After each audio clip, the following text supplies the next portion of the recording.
Huh? Tanya. Alright. Welcome to the Berlin Middle High School Town Hall. Tonight we're going to go through several different items. I am lucky enough to have our fine teachers, Nate Ellis, Ariel Gilbert, and Karen Day here. Karen doesn't have anything on the slides, but believe me, Karen is Miss Berlin. We'll get her involved. So, first thing,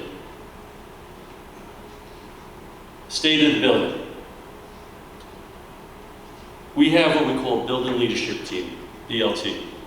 It is a collaborative committee made of different stakeholders. So it's staff, it's community members, administration, and I've never done this before, but we just agreed as a committee to ask some students to be part of it going forward. All right? And the purpose of it is shared decision making, where we want to get everybody involved. We don't want this to be a top-down. We want ownership in the building. So in the BLT committee, there are no titles. Everyone's equal. There's no principal. No title of principal, teacher. Everybody has equal voice. Based on that, we've had 2 meetings. We create what we call subcommittees or goals of what we want to do for the building. And part of BLT is, like I said, communication, planning, professional development, and problem solving.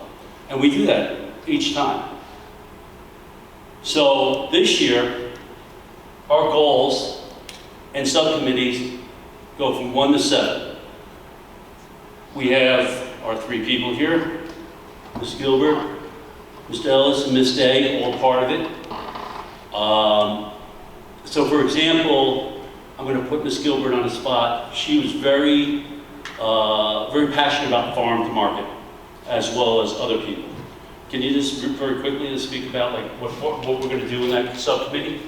So we're looking, we're kind of just the idea stage right now, but we're looking at possibly doing a garden, or looking at local areas around to bring local things to our school, as well as hopefully to get the kids involved in some gardens, and we can bring some of that to the school for to be able to provide for our cafeteria, or maybe some side things that we have. So we have Tammy Whitman is a part of it, and we have a couple of parents a part of it, so a lot of people are involved that are some of our key stakeholders. So we're excited to get started and see where it goes. No, and we're going to be looking for grants to hopefully support us financially in terms of getting this going. And it's so many positives to it. One, to get students to get involved hands-on, take ownership of it, and then hopefully we use the food to eat in our cafeterias. So we're really excited about that. Mr. Ellis is involved in a couple things, but being a math person and the department chairperson for math, data is his love. So we are really working on data this year in terms of data-driven instruction. Decision-making instruction. We don't want to make decisions based on it sounds good. We want to have sound reasoning. So when we come out to the public, when we come out to the students, speak to the teachers, why are we doing it? Well, data will help us and provide information for us that will allow us to make decisions within departments, buildings, classrooms. So we're working on that. Ms. Day, are you part of the internship program? I am. Can you speak about that, please? Well, What we're looking to do? I wasn't able to be at the last meeting. But I think you... Um, By the way, what's great is these 3 all graduated from Berlin. So that's wonderful. So I can speak about the fact that I am passionate about the internship program, because we have to recognize that everybody's not a book learner, okay? And we have a lot of students in the building that need some hands-on stuff. And I think that if we can bring people in from the community, whether it's people that work for the town, people that work for the county or the state, if we can get them to come in and speak with our students, we could actually prepare them to get out into the workforce after graduation.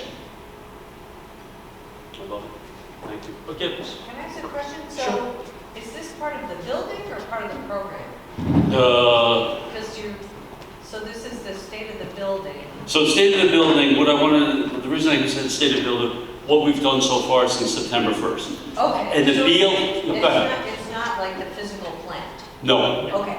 no, so I'm sorry, I should have said that. So when I guess I was trying to be fancy like a politician, State of the Union speech and all. So the state of the building, in terms of what we have been doing and where we're going. So for me, student engagement and ownership is a huge one. And a little later, you're going to hear me speak about student voice. I think it's fair to say that there are concerns amongst the staff that there's not enough student ownership of the building. When I say that, meaning their education, what goes on in here. So what I call the revitalization of the interior and exterior of the building. And that's where Rebecca will come in the future with her expertise in the exterior. But for example, we want student murals, student work. We want students, I have, no one knows this, but Ms. Decker, my assistant, is looking to order posters or banners that I want to put all over the building that says, today is a great day to be a Mountaineer, with a student's face on it. So a different student's face for all around the building. So we're looking to do that. But I'm not that creative, so like for me, this is great having different stakeholders involved because people have already come up with ideas. Like, I think when you go into a school building and you see student work, it says something, it makes a statement right away, you value the students. So we're looking to really expand on it. Obviously, it's not just a one-year project, it's a multi-year project, but we want to get things done this year to lead into the future. Any questions about the DLT and its purpose? Can I ask a question about data? Sure. So you've got the no cell phone policy now, and is there any data now showing, positive Yes. benefits to this? You actually Yes. started to see a difference? We do see a difference, and I can share that in the next meeting, or actually I'll share it in the next weekly newsletter. I sent mine out today, so the upcoming one I will put, I appreciate you asking, I'll put data into that for, for student referrals, because the teachers, and I was going to get into this, but the teachers are saying, and I have 3 right here, there's a huge difference in the classes without the phones. In fact, I'm going to let Mr. Ellis speak, you didn't know that, but Mr. Ellis and actually all 3, are student council advisors. So Ms. Day and Mr. Ellis are for the high school. Ms. Gilbert's so good, she's by herself down at the middle school. And with the student council, I think the officers had a conversation with me last week about the phones. Yeah, so student council actually meets, we meet daily, lunch for high school student council, but we also have a monthly meeting where we invite all of the student council, anybody 9 through 12 in high school, to a monthly after-school meeting.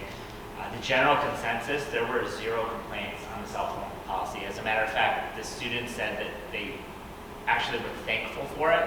It was bringing them closer together. They were playing card games in study halls and lunch periods. They felt like there was less screen time and there was more face-to-face interaction, and they actually appreciated the cell phone policy for what it's worth.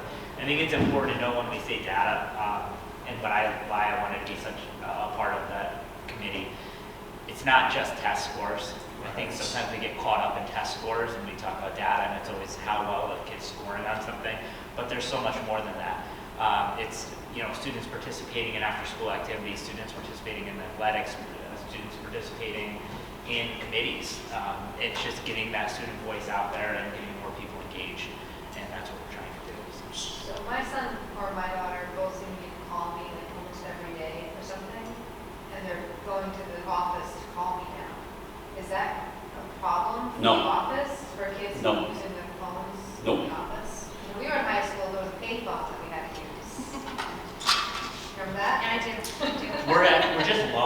phones right now, but we're working on funding for that. And once we get more phones, we'll have a student. Yeah, but I'll tell you, I have 5 students that come to me regularly. I allow them to bring their phone into my office area or conference room, and they call whoever they have to call. And that's fine. I'd rather have that.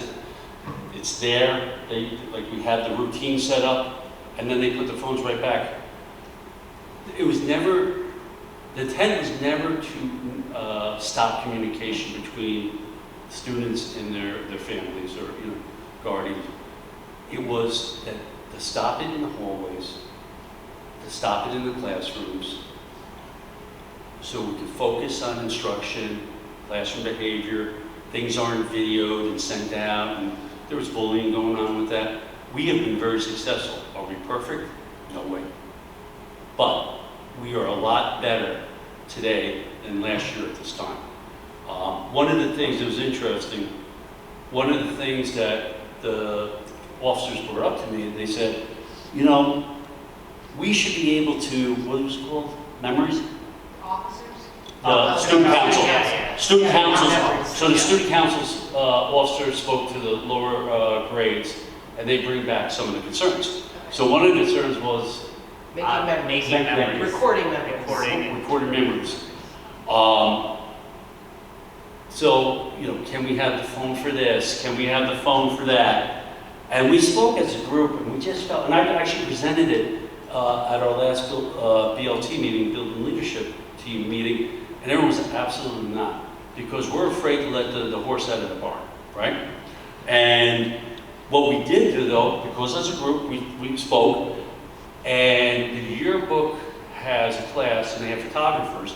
So Mr. Sell's going to set up a area in lunch. We're going to pick a couple of dates, and what do they call it? Like a booth? Photo booth. Like cowboy hats and other things and whatever, and set up a photo booth for the kids that are worried about pictures and making memories and whatnot. Plus, Ms. Turetsky does a really nice job of coming in and taking photos of anything we're doing in class. So starting to really utilize our resources in a more creative way. But that was all of us coming together to think about how we can support our students. And that was our students coming to us with a genuine concern. Well, how does a photo booth work though? I mean, do those pictures then get put on Instagram? Do they get put in the yearbook or? I'll let our communications experts speak about that. I mean, I usually post a lot of the pictures I take here because people will pull them from, it's basically giving people an album.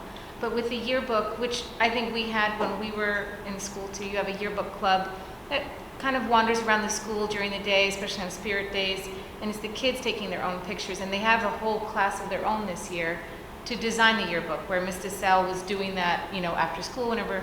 So she has a really robust situation for yearbook. But a lot of those memories are fun to be surprised about in the yearbook. So I think during learning time, like we've discussed too, after school and before school, extracurriculars, they can be taking pictures and submitting it to yearbook always. That's always an option. But we'll make it a common place where they could go There after is, the photo yeah. booth. Yeah, They could go get the pictures. yeah, It's they'll just be on a 7:15 Google to Drive. 2:15. Yep. Yeah. We won't Take be. pictures of your memories after school. We won't be like Disney World and charge you for a picture taken. Yes. They'll be free for everyone to get. Just real quick that I want to mention, one of the big concerns we have right now, and I don't have it up there, but I'm thinking that is student absenteeism rate. We're high right now. 10% of the Mountain schools in session, if a student is absent 10% or more, the state deems them as chronically absent. Each school and each school district is going to be evaluated on that. We are way too high. It's a huge concern. So one of the things that we're doing, actually we're speaking about today with the counselors, we're going to start going to houses, see if we can support people, see what's going on. But we're also going to bring families in, or we can do it on virtual, we said, what we call attendance chats, where, is there things going on at home? How can we support? Because I think I would hope that everyone would state that a child has to be in school to learn. Research shows, if a child is not here at school, it makes it so much harder for them to learn and to excel. So we have to have students here. You know, I joke around, I say, we got free food, we got entertainment, we got heat, we got air conditioning, I'm in my office. But, you know, free water. So, but we have to get people Makes it sound here. like 3 hots and a cot. Yeah, yes. Entertainment, but you're gonna see, I'm pushing that in my newsletters, we're gonna continue. We have to get students here. All right? What percentage of kids are missing 10%? Right now, between 30 and 35%. Again, I'm gonna put that number in on the next newsletter, but we sat down for a while to discuss it, come up with strategies. Some of my counselors and my assistant principal went 2 weeks ago to a conference, PD, to get strategies on how to get students back to school. So that's what we're discussing today. I would tell you, I would say, if it's not our number one issue right now, it's right up there. Go ahead. Really quickly, just because I know that in the past, we've had kids get like perfect attendance awards when we knew they were out, they were not in the building and stuff. But something was said about if it's a medically excused absence, it's not counted the same. State counts it now. Now they're They counting it. count the medical excuse absences? Yes, Yep. it counts against the district. However, college visits do not count for a senior, correct? Pretty sure like that's the one loophole. It's like I think there's if some it's an loopholes, educational but experience or something like that, but almost everything else counts. so against let's the say that your district. child gets mono. Nothing you can do about that. Right. It's legitimate. It's still count against the school. But again, I can't worry about stuff like that. That's legitimate stuff. You gotta That realize, happens. we haven't even been in session for 40 days yet, so what would constitute 10% is 4 days for a kid. So if any kid has been absent for at least 4 days, they're considered chronically absent up to this moment. Our numbers, we only have so many days in the year, right? So like the 4 days sneak up on you pretty quickly. And to be honest, it is, what we're doing is geared towards students being here. Right. Student voice, student ownership, Right. engagement. We want students here. And I'm hoping the community wants students here.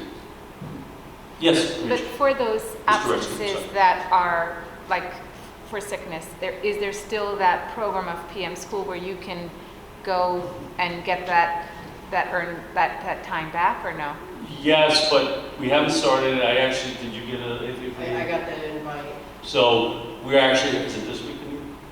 I don't recall because I kept thinking to myself, there's not enough hours in the day. I know. Why do it? But is it still something that the Yes. state would look at? We're looking to get it going after the first quarter. But it still would be recognized by the state? Yes, it would. That's But to be very honest, again, when we had in the past, had very little impact because the students still weren't coming to that.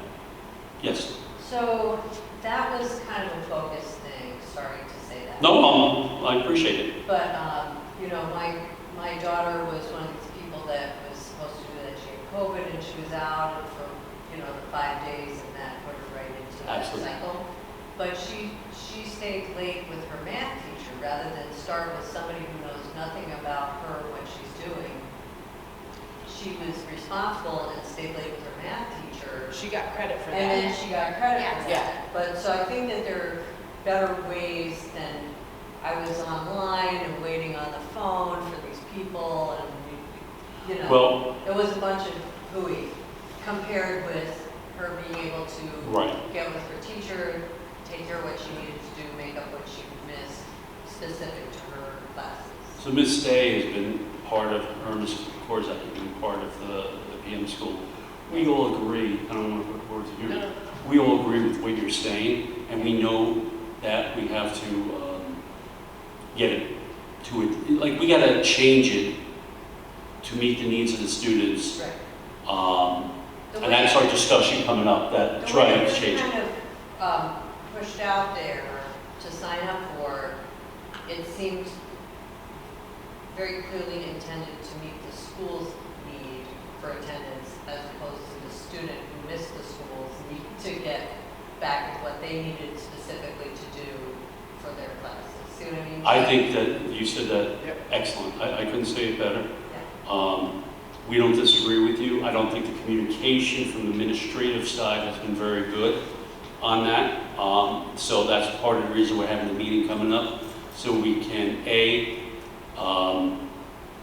kind of just change the program around to meet the needs of the students, and then be able to communicate that in a much better way than we have in the past. I know that Ms. Day has some very good ideas. We spoke about it last year about it. I think we're ready to make that change. But again, I couldn't say any better than you did. Okay, so I appreciate your input.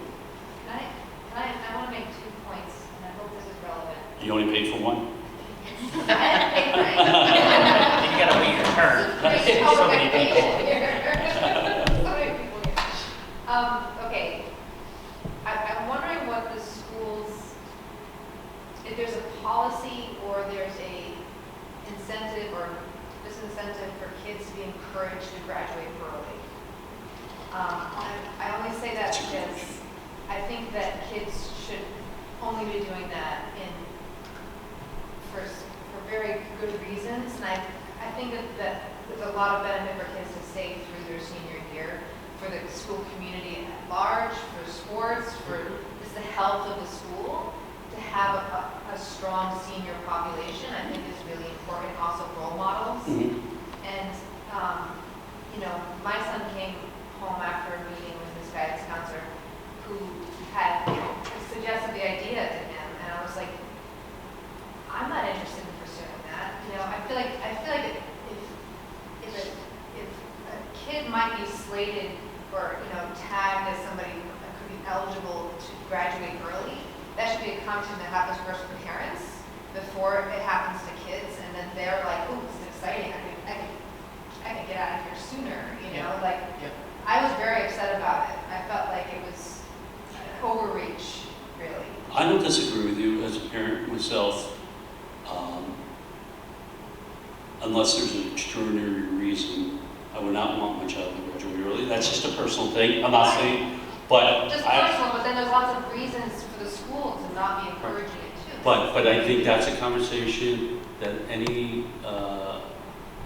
adult in the building should have with the parent, with the student, not just the student alone. I think it's a group decision, meaning that you know, if a student wants to bring it up to you, the counselors or myself should say, well, let's get your mom involved and speak with you, and let's have a meeting about it. I will definitely speak to my counselors. I think it's a very good point. I just think it's something that should be careful of, but, you know, the kid kind of knows what they want to do with their life or have some idea and they're in a hurry. That doesn't necessarily mean that they should be then tagged to graduate early and to jump into that adult life so quickly, you know, like. Well, Rebecca, every situation is different, so Yeah. we listen to everybody. But I agree. I think if it's extraordinary circumstances, I'm going to go here. I'm moving, and I want to get the Berlin degree. I'm going to start college in January. Maybe a month bills. I don't know. Whatever There's a lot of reason. reasons. Yes. So I think those are fair. Yeah. But to graduate because I just want to leave, you know, I struggle with that as well. And I do think that it should be the parents, you know, caregivers, the counselors, and administration involved as well. Yeah. That's I a think fair that's what point. you're also thinking, like those kind of things, like with the internship program, because you have your kids that, you know, we have so many local businesses that maybe their senior year, they really do want to get in the workforce, that, you know, if you set up those opportunities for them, they could, you know, get that, like, still be here, but get that little dabble into maybe something they're interested in. Sure, because a lot of times your senior year, you've only got a few classes you Right, can take, and you want to leave early for a job, or you could, you know, and that's kind of how it was when we were in high school, you know, and it gives them a little more freedom, but they're still part of the school community, and they're still, you know. Well, Because I've already had 10th graders ask me if they could go to prom this year because they won't be here because they're talking about graduating early, and I went, no. That's like a trend, it's like No. trending now, I think. well, we have to make it a little Look out for more it. a rigorous process in terms of it can't just be willy-nilly. It's definitely worth talking to the guidance counselors about it, just not like make it like this very easy thing for the kids to just sort of launch into. Rebecca, you You want to mind? go to 2 proms? Be here your junior, senior year. Yeah, you know, or 2 awesome field trips or something, like, you know, just the cool, you know, there's a lot of cool things schools do. Rebecca, oh, she asked first, can I speak about your daughter real quick in terms of she's in the New Visions program. It's a program through Questar where she's gone for 7 of the 9 periods. And where's she? In Troy? Where's she? Troy. Yeah, at Troy. And she's obviously getting classroom instructions, but she's out in the field and getting hands-on experience and learning that way. It's an extraordinary program. We have 3 students this year that are doing it. For all the years as a principal, I've never had a student say that they didn't enjoy it. So you're out of the building, you're at, say, an internship, you do classroom work, you have projects. It's an extraordinary experience. And her daughter's very responsible, very independent, so it's like right up her alley. But she actually really misses being at school, being here. Yeah.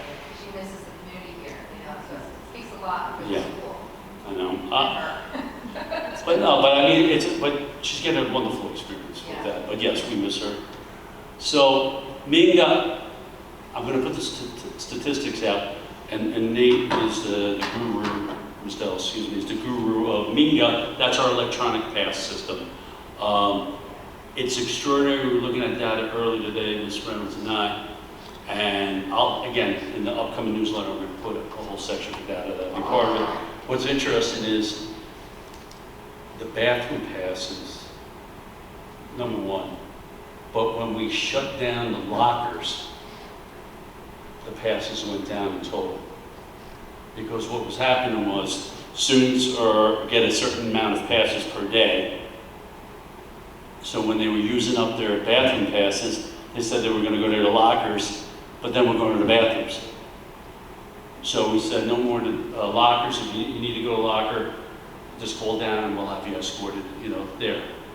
I'm sure they'll think of something else that we'll have to deal with. But the point is, the bathrooms are number one. I think we were reducing the amount of. Yeah, so we met with the student council after, which was really nice, and the officers, after they talked with the student body, they went to Mr. Bernsley and they repitched how many passes of each pass type they could get, along with some other things. Yes. And then we gave them some responsibilities, so they're actually creating video tutorials for their fellow students. They're going to post them on the Minga website, and they've requested that they receive some locker passes back, but we've limited the number of locker passes and limited the number of bathroom, and started making other passes count that didn't count in the past. So their Okay, total. so how many, so you can go to your locker now when you pass? We will be pulling that back up. But so basically, you are going to receive like 8 total passes all day long, but then there's only so many passes of each pass type you can have, so you can't use the locker more than 3 times a day is the number we settled on. So you get 3 locker passes a day, and once you use them up, they're done and they're gone, and you can't use them anymore. You have time to get your locker between classes? Yes. So Exactly. we thought 3 was high. We were actually going with 2, but the kids were. So here's an example of student voice, shared decision making. I would go lower with the number. This is what they want. They're making the videos to take responsibility to try to work with their fellow students to be responsible. So we're absolutely going to give them that opportunity. I think that's great, because I think that going that real hard line, no locker passes at all, I've got some pretty negative feedback about this, so. And that's okay. Yeah, You know like- what? And honestly, I understand that, but it was to a point where it was out of control. So now we made a statement, now we're going to back up. The student voice will work with them. But what happens is students were taking advantage and they were missing instructional time. Because they wanted to get to their lockers so they could get their phones, Yeah, catch up on what's going on. right, that's why they're going to the locker maybe? Yes, that is And exactly like what. when we set up the passes originally, we were like, oh, they only get 8 total passes a day, so who cares if 5 of them are locker or 6? I think we had 6 at a locker. We're like, they're not going to use their locker that much anyway. Who cares? But they're using their phones in the But they locker. were going to Right, their that's lockers what to it use is. their phones, and unintended consequence of all of this coming together at once. No cell phones and digital passes. Kids bring their Chromebooks charged to class. Yes. So like they're ready to work. So on top of the whole like no disruption with the cell phone or not, Like, they come in, they've got their Chromebook, and they're up and open. They bring them every day, they don't mess around. How do you know if a kid hasn't passed if they're out in the hallway? They don't have their Chromebooks with them. No. It's like, how? No, so the monitors have iPads. Okay. So what happens is, when the student fills in the pass, it automatically goes. So if any one of us look at it, we know who's out of the room and where they're at. With I was gonna say, pictures, is that a I've live uploaded look pictures. at Mika? That is, the live look is for the data, Oh, okay. but I figured I'll do that another Okay. time. But next meeting, we could do a demonstration. We did that for the board. Yeah. Remember? Yeah, basically the kid fills out the pass, they click enter, it's like 2-3 clicks, it's not anything heavy. The teacher doesn't have to touch anything, and then the monitors in the hallway, kid's picture pops up with their name and their destination and how long they've been out of the class. Starts counting. And then we can track, and we can pull any kid's name and say how many minutes a week they're out of the classroom. So we can use that data. So how And do we you know students who are that? meeting up with each other, like it's a common thing, so then we're able to split it, like when so-and-so's out, the other one can't, or vice versa, go out because they've been taking advantage of it. Like if Romeo and Juliet keep leaving the class at the same time every single day, we'd be like, Romeo and Juliet. One of the issues we had last year was students meeting in the bathrooms. I've heard Yeah. that kids just go to the bathrooms and stay in the bathrooms, I think. Not anymore. Not anymore. Weren't you guys in high school? Like, Yeah, How do you know, because it comes up red when each student, you're like 5 minutes? yes, Okay. and it comes up red. My monitors go automatically and look for the students. And they go into the bathrooms and they look and, hey, you gotta When get you come back. back into the classroom, does like something happen where? Well, they have to end their They have to pass. pass. Oh, they have to end Yeah. it, I see. Yeah. So it doesn't disrupt the teacher's teaching, they don't have They to don't do have to interrupt anything. ever, but they can actually just get up and leave. Yeah. Yeah. Don't have Well, to- but remember, it's the same thing. Mr. Ellis may go to the bathroom.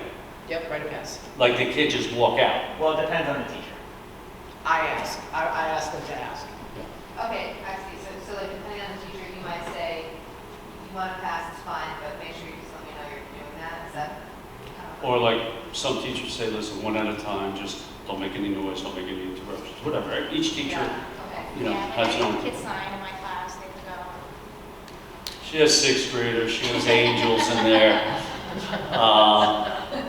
So, student voice. Student voice is about participation, leadership, and constantly looking at and adjusting what we're doing in support of the students. Student-driven. Like, when I meet with the student council, I don't agree with everything. Some things, getting a popcorn machine, we're not gonna get. But when they come with great ideas for the bingo, we do it. And we support it.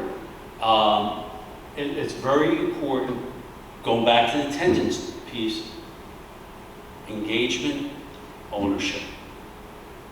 Students have to feel that this is their building, they love being in here, and feel respected and heard. And that's all part of what we're doing right now with Student Voice.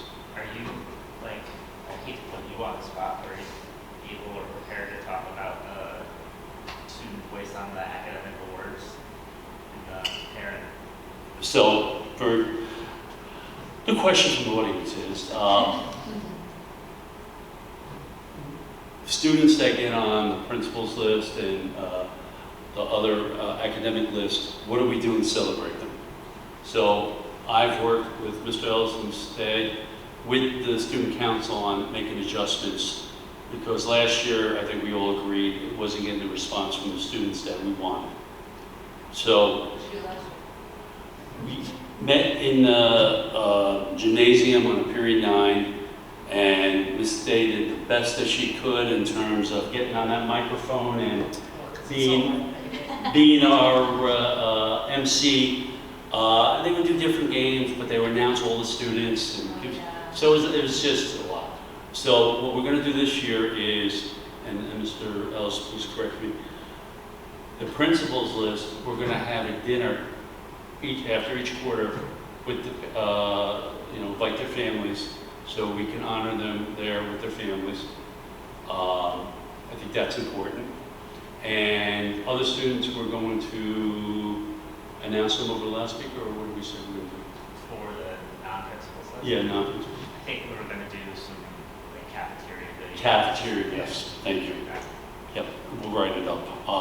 And the big one is if you get on the principal's list for all 3 quarters, I know we have 4 quarters, but the 4th quarter comes out after school ends. So for the first 3 quarters, if you're on principal's list, we're going to take you on a field trip, which I'm letting the students to pick, and that's become quite the quite the process. We can't get agreement on that, but we'll figure it out. So there's incentive there. But it was, again, it was my idea. Bring the parents in for a breakfast for the principal's list.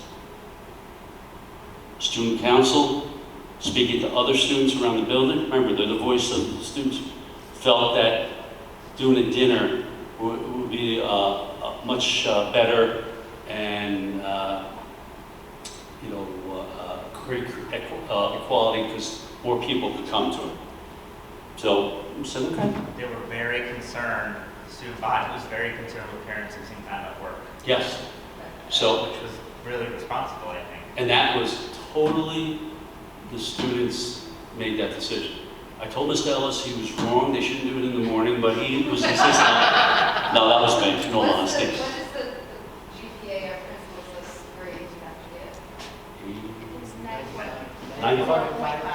94.5 above. And then the other one is 89.5. Yeah. 89.5 Is that Dean's list? is, No. it's just high honor. You know what? There's like 3 or 4, I can put this in the newsletter. This is good, I'm getting good feedback, what to put in there. What's it called? I think it's the I will, principal's list. There's honors, The vice merit, principals. merit, honors, and principals. Yes. So, There are- we'll list it, we'll list it. It's in the grading policy. You know what, I'm just gonna put you 3 ladies for my newsletters, going forward, tell me what I need to put in there, it's very helpful. Sometimes I say, whatever, so, we're covered this week. But, when I got here last year, I just felt like the students didn't feel like they were engaged in the building. And that's not a criticism, that's just, so this year we're off to a great start, a great example. Karen Miss Day comes to me and says, the seniors have always wanted to paint their spots for the senior year. What a great idea. So we did it, and then Miss Day and I were like, oh, ideas for next year. So we already have some really good ideas for next year to do it. But again, that's student voice, they took ownership, they loved it. It was so much fun. That's great. Yeah. Again, more things to do that are special for seniors. Yep. Good way to keep. That, we Yes. agree. Those are things Exactly. that you look forward to. Absolutely. The privileges of being a senior. Absolutely, absolutely. So, one of my crusades right now is, when I say crusade on purpose, is mental health. Mental health has always been there. It's not like when I was growing up and my dad would tell me to put some dirt on it and be quiet and, deal with it. We don't do that anymore. We embrace everyone. Everyone has their own story. You just may not know it. Everybody has their own story, and you need to honor that. And you need to listen. And the one positive I think that came out of COVID, not that anything was positive, was that I think a focus was put on mental health, and this continued, that it's not a stigma anymore. And that's one of the things I'm going to be speaking about. But if a student is dealing with whatever things that are going on in their life, do you think they care that Ms. Gilbert is giving them homework to do? If they're depressed or they're anxious, there's things going on at home, do you think they really give a darn about homework? So I've said over and over to the students and the staff, and the staff is great, I'm more concerned with the social emotional well-being of our students than the academics right now. Yes, I care about academics, I want to be clear. But how are they going to be successful if we're not there for them with the other concerns that may be going on? we have a lot of trauma in this community. We have students that come every day with things that I think most people wouldn't realize. All right? So there's trauma. We're not running away from it, we're embracing it. We get a lot of support from Rensselaer County. Our counselors here are outstanding. Our teachers are outstanding. They're compassionate, they're empathetic. There's not a staff member I've met that wouldn't go above and beyond for a student. But we have to embrace it. I'm using the word stigma. Again, I'm going to use my parents. You don't go to a therapist. They'll know that you went to a therapist. They'll think there's something wrong with you. That's the wrong way of looking at it. When I meet with students and families, what I tell them, it's a sign of strength to be able to go to a therapist. There's nothing harder in the world than take a real look at yourself, identify what's going on, and then trying to change your behaviors, your thinking, whatever. That's the hardest thing to do. And what we have to get away from is the stigma of getting a therapist. So I always joke around with the teenage boys because, you know, I'm a tough guy, I don't go to a therapist, I don't need a therapist, and we got to break that wall down. And it's more prevalent in boys than girls. It goes both, don't get me wrong, but you know, I get some of the toughest kids, and I get, you know, and they're crying in my office as we're going through it and breaking it down. It's a sign of strength to be able to go to therapists and speak about yourself and try to better yourself. It's not a sign of weakness, and that's the message that we're trying to get out there. And we're trying to get the community members to understand, and families to understand, not only can we support your child, but if you need it as a family, we can support as well because of our relationships with Rensselaer County and other places. My concern is that when I know, or when I say I know, the counselors know that a child needs assistance and the child wants it, and the family just shuts it down because of the stigma. That's very frustrating because I hurt for the kid, for the child that wants it but can't get it. So that's the wall we're trying to break down now.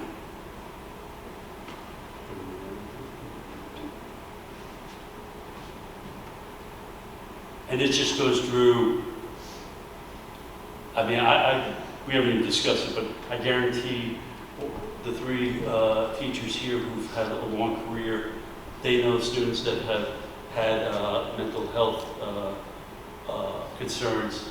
They could probably fit in all these categories of, you know, isolation and the academic impact. It's very sad. So how can parents help? Signs to look for. Changes behavior, they withdraw. Academics. People don't realize change in sleep patterns. Some people think, oh, the teenagers, it changes. That could be part of it, don't get me wrong. But you know your child better than anybody. You know when different things are off. I'm not saying that the first time you see it, you right away get, bring the child rushing to the hospital or anything like that. I'm not saying that. What I'm saying is pay attention. If you see a pattern, you see a trend, call us. We'll work with you. Everything is in confidence. First of all, we're not allowed to speak about it with other people, nor will we ever. Okay? So everything is private. I'll give you one, increased substance use. I've dealt with students for years that have depression and anxiety. Marijuana is a big, big drug that they go to because it relaxes them. Okay, and I'm not here to debate if marijuana is negative or positive. I'm not saying that. What I'm saying is, if one sometimes leads to the other, so it's something to pay attention to. So Ms. Reynolds was going to be here tonight, but her son had his last football game. So I told her to please go to the game. She was going to stay, but she should go see her son play. So the Fall Sports Awards, November 13th. Right around the corner. Here we go. The longest sports season as a former basketball player, I'll tell you. It's a long season in winter sports. And those are the sports. And our teams did well in the fall. The varsity girls soccer made sections, which I thought was tremendous. The volleyball's doing well. JV soccer girls came in first place, right? Did I get that wrong? Modified. I apologize. Modified. I was wishful thinking. But we're starting to really do well here. Modified boys had an incredible season also. The what? Modified boys had an excellent season. Modified boys as well, thank you. And you know what we never talked about? The track team. Oh my gosh. Yeah. But that's more of We a do club. talk about. I know, but I'm trying to make it like bring it to the sports. I've met with the Hoffmans and the students and the parents. They want us to. June and Bob Hoffman do an Amazing. amazing job with that, and I help them at the school level as much as I can, and try to get student, buy-in and whatnot.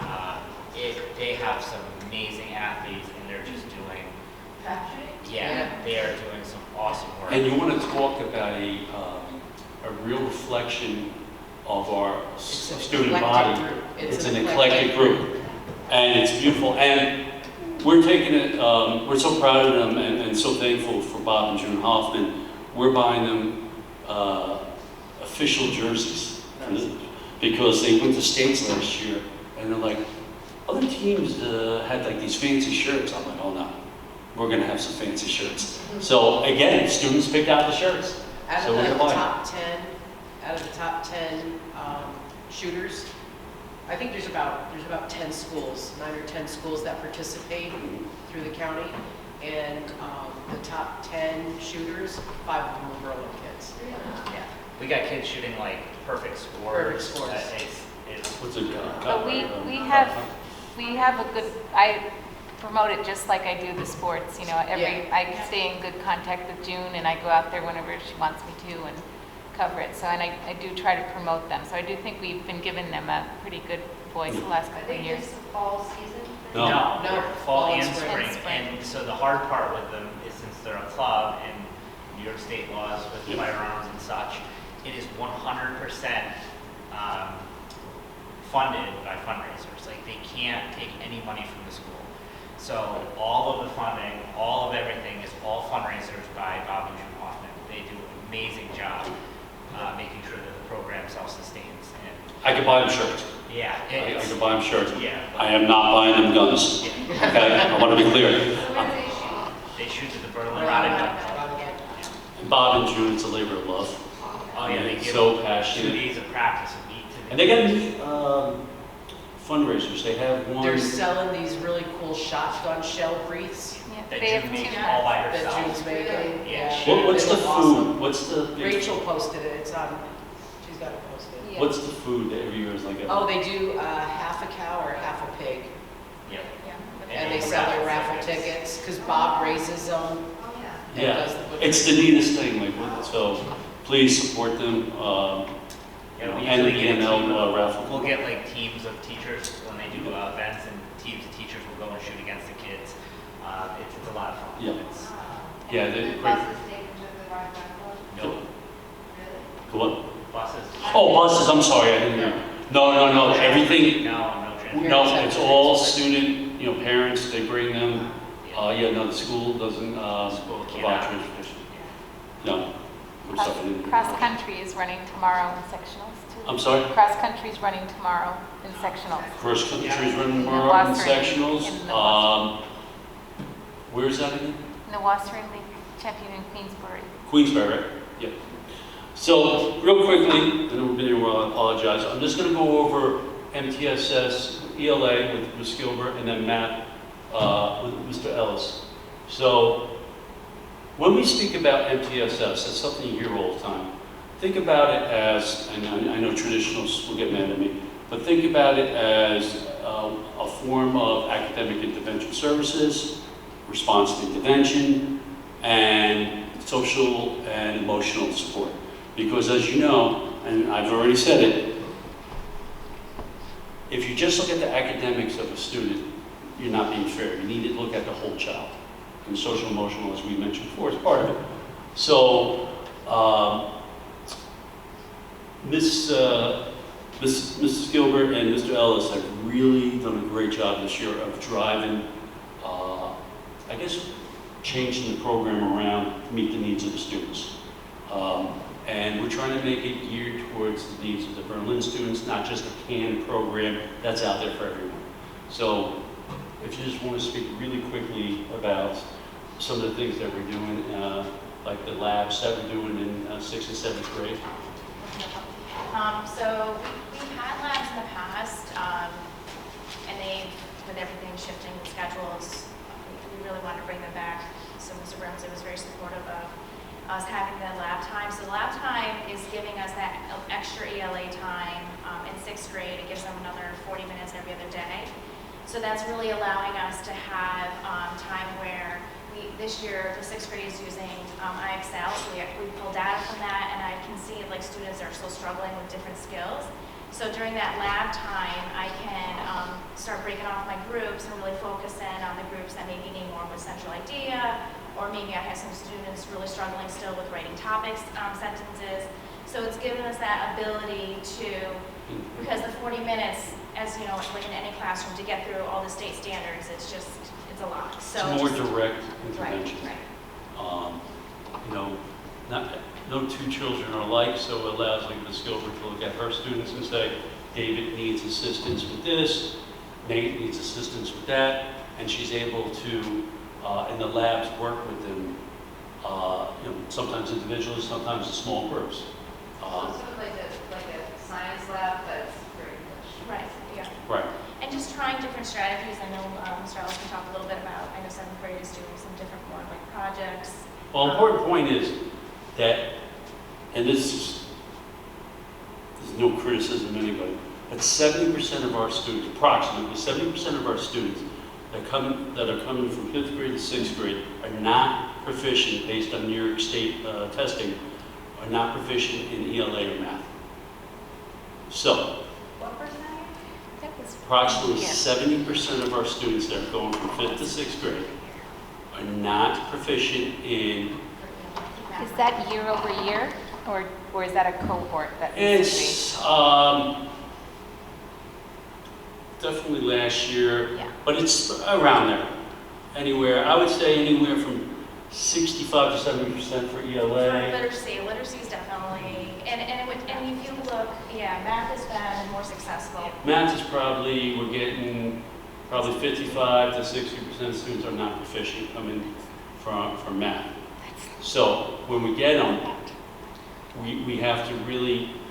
But that's one data point. That's one New York data point. State, that's New York State, one data point, and, you know, that's off of a singular cohort Yeah. off of last year. Yeah. So, But the 3-year trends, when I looked at them, were pretty much, yeah. yeah. For So, literacy, definitely. And then we looked at like, you know, there's a lot of things that, you know, definitely COVID is coming into play. The kids we're getting different skills, social skills, because as Mr. Bernsley spoke before, if the kids can't focus on, we're seeing a lot more kids struggle with like coping and the mental health. If we can't get that, then the learning takes backseat. So it's just really trying to, I know this year, like I'm just digging into a new bag of tricks. Like I'm trying to find different ways that work with the students. And I think we always are as teachers. We're always trying to find, you know, each cohort is different. They come with different experiences, different backgrounds, and, you know, how do we best meet their needs? And we just really looked at, you know, like we said, different data points and, you know, where do we go from here? How do we help support the students? Are they struggling with the different types of assessments that have come up with the past couple of years? We've switched from paper to computers. Are they struggling with the way things are worded? Is the complexity of the way things are worded, which we've seen so many Regents exams in high so school? let's fast forward again. With our Regents results, I'm really 6th grade as well, but the Regents results, the tests are reading comprehension, writing. So what's happening, I'll take geometry, Mr. Ellis. I said to him, the students understand the content? Absolutely. what they're struggling with is to read the question, understand what the question is asking for, extract the appropriate information, and then break it down. Is that fair to say? So, literacy is through all the curriculum areas. It's influencing us in all aspects of the building. So when we say literacy across all curriculum areas, phys ed, health, I mean, Ms. Day does it already in Spanish, but all the core areas, art, music, we're speaking about everything. Because think about it in your own life. You read, you have to understand what you're reading, you have to understand how to break it down. Like, it is very important. So that is one of our focal points this year in terms of literacy, but we're also going to have literacy coaches work with our teachers. So for example, I'll pick up Mr. Ellis. Mr. Ellis is a math teacher. He wasn't really taught literacy when he was learning to teach. So the coach will work with Mr. Ellis for math, how to teach the students to read a question, understand it, extract information. So we're excited about that to happen. It's very important. So sixth grade now, all sixth graders have a lab for ELA. Like, it's not just the kids who are struggling, it's all Everybody, yeah. So what we did last year is we tried to get as creative as we could with a limited budget and a limited schedule by condensing class sizes and moving things around a little bit. We created a section of lab every other day for sixth grade math and ELA, and a section in seventh grade that's every other day for a half a year. So they kind of get like a quarter credit instead of a half credit, but to get additional support. And going back to the MTSS model, the MTSS model addressed 3 tiers. It always addressed 3 tiers, and it struck a nerve with all the teachers because tier 1 was supposed to happen in the classroom, tier 3 was supposed to happen in pull-out support time, but your tier 2 kids never had time to address any of their needs, and we just forgot about it, and like it was kind of overlooked, and so our tier 2 needs never got met. And so the idea of the lab time is to hopefully enable some more time to really address our tier 2 needs, but to also give the teachers back, the teachers that were saying, I have just enough time, and as a math teacher, I'll tell you that I have just enough time to cover the standards that I have. I don't have any more time to do a lot of the extra stuff with 40-minute class periods. And so if you give them that lab time now, like at 7th grade, they can do a cross-curricular project-based learning activity with math and ELA, where they're actually utilizing the math and the ELA in the classroom, and then the teacher can go and work with the kids that need the tier 2 support a little bit more and kind of work with them on a real-life project and have them build some other skills. So that was kind of the idea with the labs, and it was a pilot year, and we're hoping to get more time in the future. Well, in all honesty, you and I were speaking earlier today, 25-26 schedule, about ideas that we want to do to enhance instructional time for math and ELA. So we're really looking, yes. I'm sorry, I don't even know your name, Mike. I'm Janet Haas, Melby's mom. Nice to meet you. So, is there a role for volunteers to help with that? I don't see why not. I mean, that'd be wonderful. Yeah, I Yeah. would love to have people in my classroom, and I'm sure any of the teachers would love to have an extra hand, especially when we're doing like rotations and centers, like anything. I wonder, there's the senior center, but there might be an opportunity to pair up some seniors that are looking for a little socialization with some kids. That's great. Yeah, Mrs. Dean just did an activity, was that 2 years ago, I think? The seniors? Last year. Was it last year? Yeah, and the kids, they still talk about it, so they really enjoyed it, as I'm sure as much as our seniors. I couldn't end tonight without plugging the communications. Mr. Turetsky would, not forgive me. So she works so hard on our communications. She does a fabulous job. We are very blessed and very lucky to have Mrs. Turetsky as our liaison for communications. Half the times I'm talking to her, she's running somewhere to cover something, and she's amazing. So these are different places that you could go. Remember, Schoology has your child's homework. So if they ever tell you that they have no homework, or they forgot their homework, just log into Schoology. And in my weekly newsletters, I've been providing, if you don't know how to sign up for it and how to use it, there's a digital version of the steps and there's a video. So it's very important to Schoology for the parents. It keeps them attached with their kids' progress. And I know my own kids, I look at it and I'll call my son and I'll say, yo, why'd you miss this work? It's always, oh, the teacher didn't put it down yet. I'm like, okay, you know? It's always that excuse. But it's a very valuable resource, and Mr. Ellis is very passionate about Schoology, so We're going to work on communicating it a little more. yes. But we're trying to get it out there. Yeah. I get this all the time, that I handed this in, but it's not graded. And I think most of the time it's true. I mean, she's pretty honest about if she's behind on something.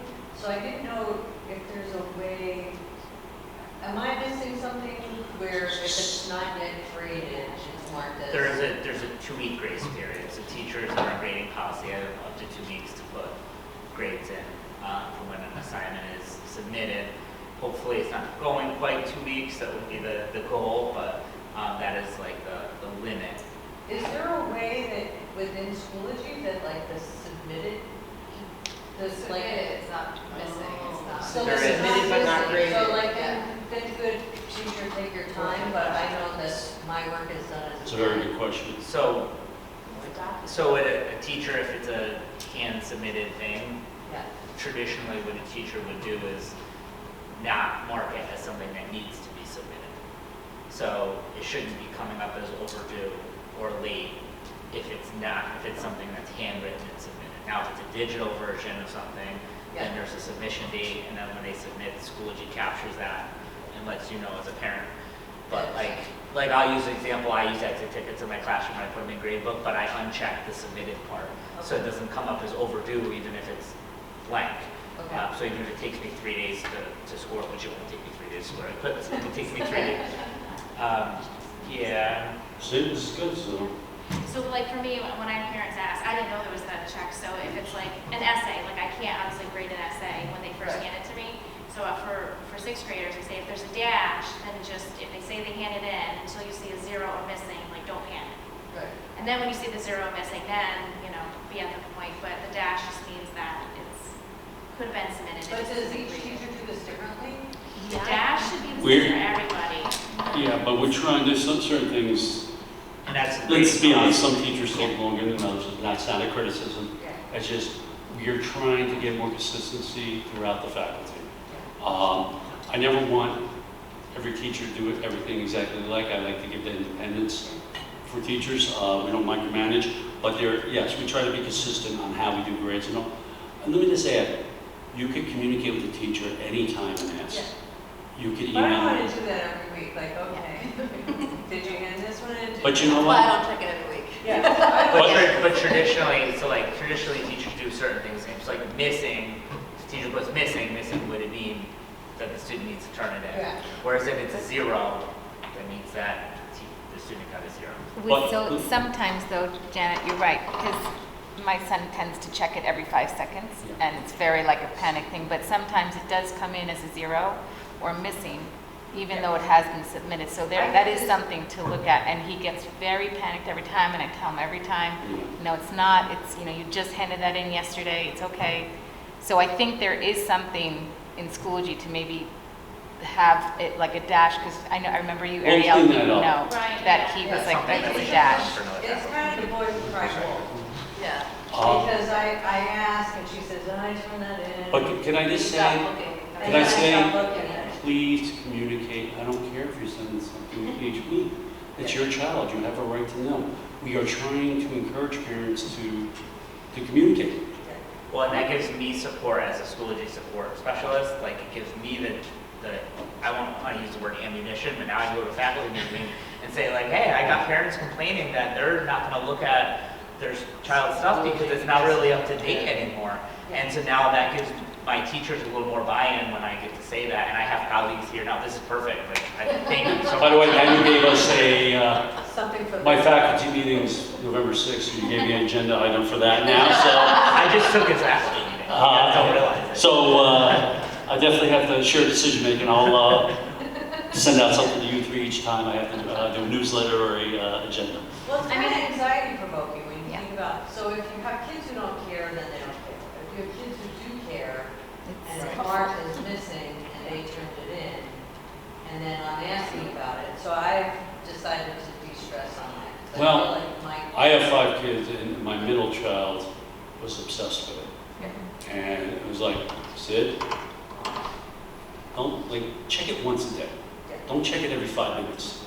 Well, how come it's not there? You know, and I get it. And I appreciate the student who wants to know their grade. I think we all do. We strive for all students to care and want to have it. But I can tell you as a former social studies teacher, if I gave essays, like, you could have like 100 of them. Yeah. You got, how many essays you can do? 50. It's not the grade. She's not stressing out over that. It's that, the idea that it's marked as missing and it was submitted. Like, she's done her part, it's in, now it's in the teacher's hands to do what they have to do when they get to it. She's not upset. She just doesn't want to see that she didn't. Well, now I'm asking her. Yeah. I'm saying, Schoology has said you have 3 missing things. She's like, I told you I turned them in. So, so it's not so much that we are in a rush to get the grade necessarily. My daughter was. Yeah, it's just that if I'm constantly asking her, did you turn this in? She's thinking that I don't trust her that she turned it in. See what I mean? And it's marked in Schoology that it's not turned in, when in fact she's done her part and now we're waiting on the grade. And we're patient, we're okay, we understand. No, I'm looking at Mr. Ellis because this is something we discussed that we really want the grades to be uploaded as soon as possible. Understanding there's teachers deal with a lot and different assignments take longer. But I think it's a great idea, like, to say that you received it. I don't know. Yeah, the only thing is I have to say is that so I'll have kids if they're absent and when it's Yeah. missing, and more I put that in there just as a reminder for them. Yep, And then they'll say, I handed this in. I said, every Friday I go through all my missings. Yeah. right. Because what happens is if I have a student hand me stuff Monday, Tuesday, Wednesday, like to go onto Schoology all those times and upgrade for each student, Yeah. it's a lot of like that quick computer time that just kind of draw away. So I do, Yeah. I think, and the teachers or the students seem to know that enough that by Friday, if the missing is still there, then come see me, then Okay. obviously something's not. But you have a system in place. And Right, that's I- like, that's my and it's system, funny that she said that we did not rehearse this, I swear. Like, I actually had the same policy as Yeah. Friday for my Yeah. kids. Because like, when it goes missing or they miss an assignment, I don't go back in and look, did Johnny turn this in, did Susie turn that in? Right. I'm waiting till Friday, then I go back in and I bash grade and just get it. It sounds like it's a good policy to have. Yeah. Well, maybe that's, like, if people could agree to standardize on that, then that could be the communication. And then if it comes out on a day other than Friday, I'm not gonna worry about it, but I'll check it on Friday Right, too. right. I'll check it on Well, Saturday. I send an automated on Friday, so that's why I always do Friday, because Yeah. the system sends an automated, sorry, I know the Schoology sends an Yeah, that's automated. what Yeah. I do too. So that's why I try to do that on Fridays before I leave. Yeah, So, sorry. no, but this Just is great. why we want the town hall meeting. You just brought up something that a couple of us didn't know you actually do, but you've brought up topics that we need to go back and speak to our colleagues about. So this is what we want. This is why the town hall meeting is important. PTO, a wonderful group of people that are really dedicated to both buildings and doing everything possible to support our students and staff. And then the BNL Athletic Booster Club, we have a few people sitting here that went to a meeting earlier this evening. Both great organizations. I encourage you to partake in it. The PTO is actually virtual, so you can do it from the luxury of your home. And I know the BNL Booster Clubs, they go out to dinner and have a good time. So, Get out for dinners. yes, so it's a good reason to go out for dinner. I've been to a couple of meetings last year and a great group of people. Now, usually this is questions and answer time, which we continue to do that, but we've had question and answer time throughout, We didn't wait. which is great. It's been an interactive meeting, which I personally like better. Are there any questions or comments or, that you may want to ask? Booster Club is going to be selling their raffle tickets, their holiday raffle tickets at the fall, or at the banquet. So we're probably going to do the holiday fest too, even though the raffle has started by about 2 days, might discount tickets or something. Is it the tree thing? Okay, very well. No, we're not going to, Not we're doing not that. able to do that this year, they wouldn't let us. But we are going to be selling them at the banquet, at the sports banquet. Just So also the BNL raffle, different people are going to have the books that they're going to sell. yeah. So they'll reach out. I have to hide in my office. Tends to cost me a lot of money. And I never win. But no, it's a great cause and in terms of where the money goes. And this year they're going to do 12 days, not the 20-something days they did last year. And they get different prizes. So it's a great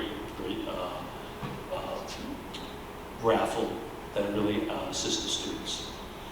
We're also looking for varsity girls coach.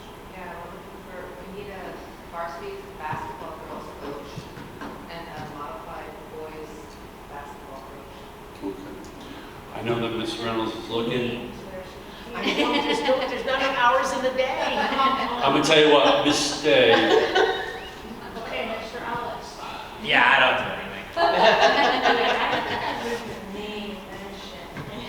Mr. Bernsley. Yes, because I have a lot of time as the principal, the coach. My problem would be, and we were just speaking about this today too, it's so funny. It's not something I can do with 1 foot in, so that means that I'll be watching film, I'll be going to different schools to watch team scouting and then the practices, and then I'll become a crazy person in terms of getting obsessed with it. So it's not a good thing. So as much as I love basketball, I'll leave it to better people than me. Mr. Ellis. You tell me how much you love basketball. Go talk to my wife. Now, Miss Day, in all honesty, Miss Day and Mr. Ellis are so involved in so many things. And then outside of school, they're involved in so many things as well. So, and they do, like, these three are the backbone of the building. So I would hate to put more on them as much as we would love to have them do it. They do a lot. Basketball's on my school. You sure? Okay. Soccer. Any other questions or comments? I thank you for coming. Bring a friend next time. We could double this. Other friends. Different friends. Go to the Dollar General store or Stewart's or Cumberland. Did your phone call go out to the whole community? Or Yeah, just, well, school community. it's just the school community? Yes. Yeah. Building school community, I believe. I We don't have think it- 2 different lists, like if it were a district-wide or a budget, we have a community list, because we started that. But, and then David's would just go out to the middle high school, or Jody's would just go to elementary, if it just had building related. There's 3 different. And you got my message? Yeah. Yeah. What's the matter? We get a lot of them. Yeah. There are a lot of A lot of them lately, yeah. Really? Well, we were very, Well, it's because it's superintendent searches, that, you know, Oh, we have all the oh. about that. And well, that was actually success, that was kind of, we had a lot of feedback about the 3 calls with the superintendent, but we have never had so many surveys returned. Good. So we had an extraordinary number, which is what we really wanted, Yeah. and unfortunately, it took 3 calls, so I'm sorry. Well, I did it after the first call. Thank you.